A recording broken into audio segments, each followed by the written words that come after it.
వచ్చి చూరా.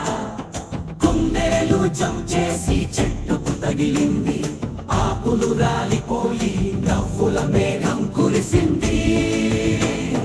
పచ్చటి పొలంలో చిన్నారి ఆనంద డాన్స్ వేసింది, కుందేలు చుట్టూ వేసి సందడి చేసింది.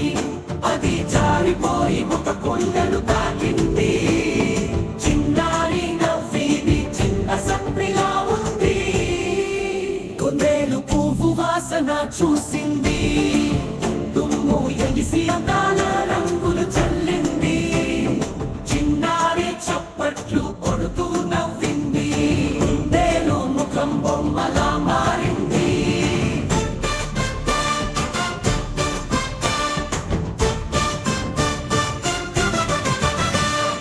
కుందేలు ముఖం బొమ్మలా